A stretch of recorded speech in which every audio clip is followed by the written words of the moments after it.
कानपुर से समाजवादी पार्टी के विधायक अमिताभ वाजपेयी हमेशा चर्चा में रहते हैं, कभी अपने अलग अंदाज के लिए तो कभी अलग तरीके से मुद्दों को उठाने के लिए।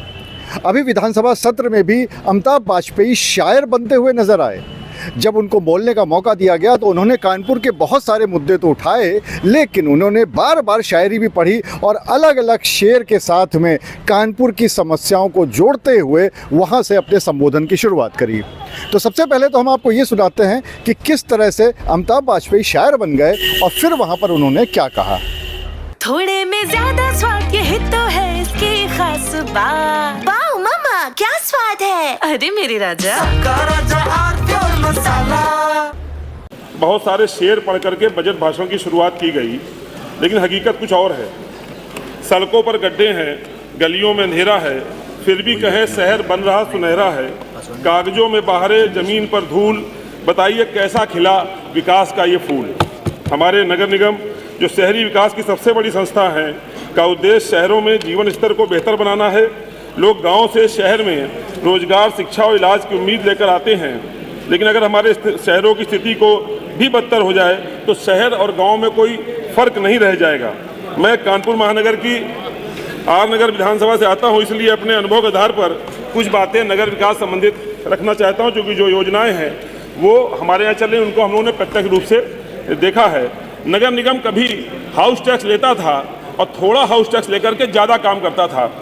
स्वास्थ्य भी नगर निगम देता था सुविधाएं, शिक्षा की सुविधाएं देता था, सफाई भी करता था, पेयजल, सीवर, सड़कें, पार्क, खेल के मैदान, बारातशालाएं जैसी सारी सुविधाएं नगर निगम देता था और हाउस टैक्स कम लेता था। अब हाउस टैक्स लगातार बढ़ रहा है और सुविधाएं घट रही हैं। स्वास्थ्य तो पूरी तरीके से नगर निगम से बाहर हो गया, स्वास्थ्य संवर्ग ही मृत हो गया।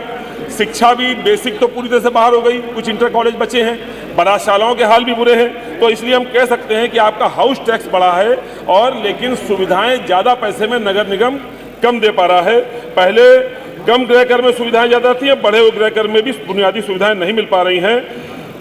हमारे यहाँ एक और स्थिति हुई गृह कर में कि जिसने कोई भी निर्माण या परिवर्तन नहीं कराया है, ऐसे लोगों के मकानों का भी गृह कर मनमाने ढंग से बढ़ा लिया गया है।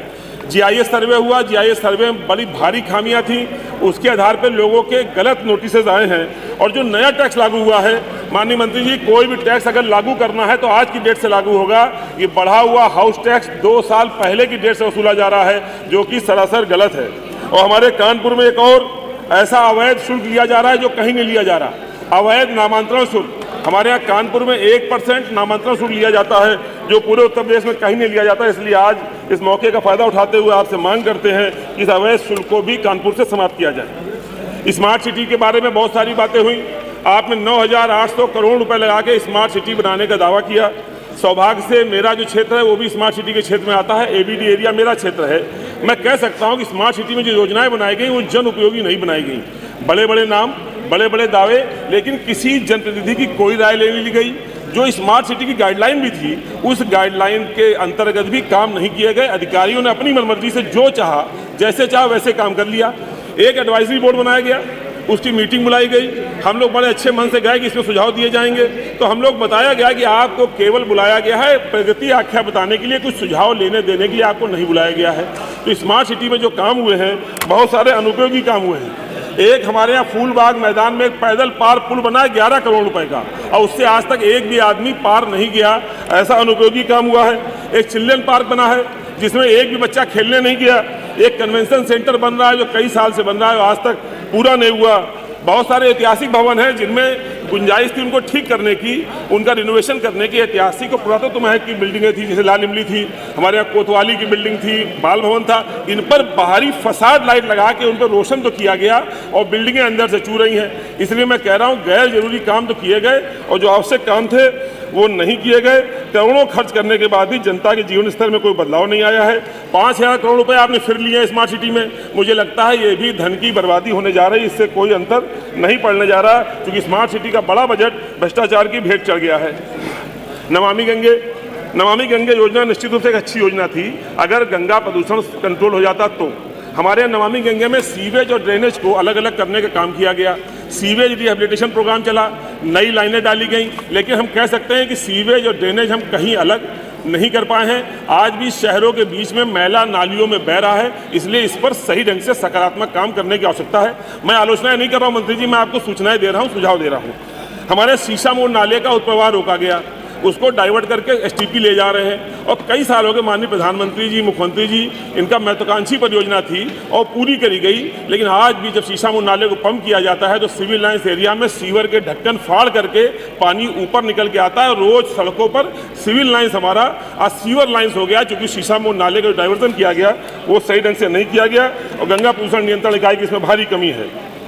एक JNURM परियोजना 2008 में शुरू करी गई जो पेयजल की थी, इसको सही ढंग से लागू नहीं किया गया तो आज तक वो पूरी नहीं हो पाई। न जाने कितने ZPS अभी भी हैं जो गैप्स में हैं, जो पूरे नहीं हुए, लीकेज हैं, ZPS चालू नहीं है, मोटरें रखरखाव के अभाव में खराब हैं। स्थिति ये है कि JNURM के रखरखाव का कोई भी बजट आपके यहाँ से जारी नहीं हो रहा है, जिसकी वजह से न लीकेज बन पा रहे हैं, न ZPS चल पा रहे हैं, और तो और पंप ऑपरेटरों की तनख्वाह भी कई महीने तक नहीं पहुँच पाती है।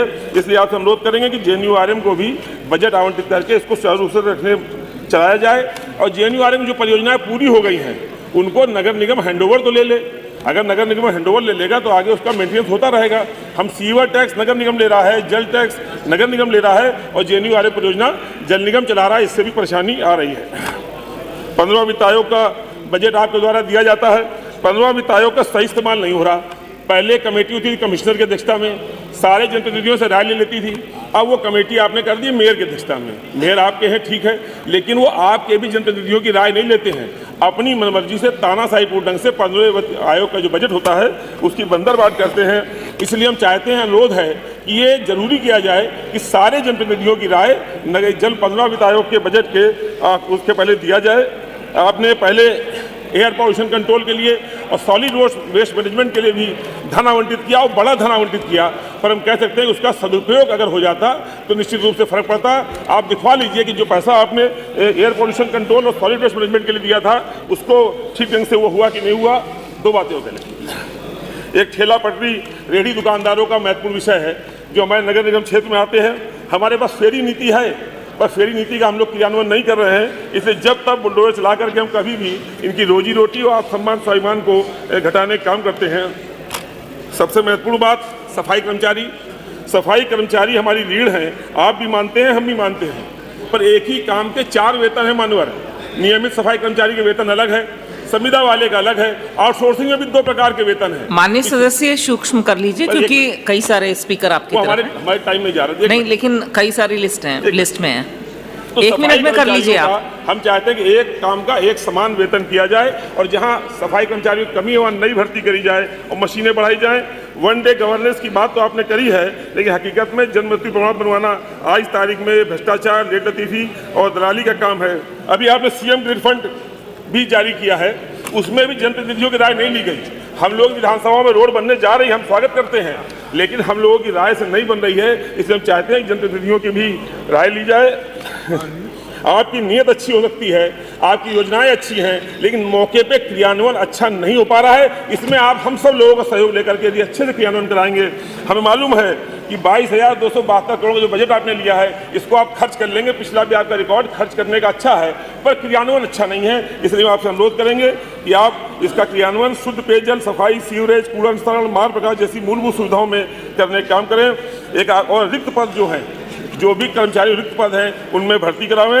एक बात कहकर कि आप अक्सर कहते हैं कि बबूल काटते हैं, आप बबूल बहुत काट रहे हैं, पर बबूल की लकड़ी कहाँ जा रही है इसको भी जरा पता लगाने का काम कर लें। ये कैसी विकास की बयार चली है, बस आंकड़ों में सरकार पली है, धरातल पर जब सच्चाई दिखती है तो जनता की आंखों में नमी जगी है। आपको बहुत बहुत धन्यवाद। तो कानपुर के कई सारे ऐसे मुद्दे थे जो संवेदनशील भी थे और डायरेक्ट जनता से जुड़े हुए थे।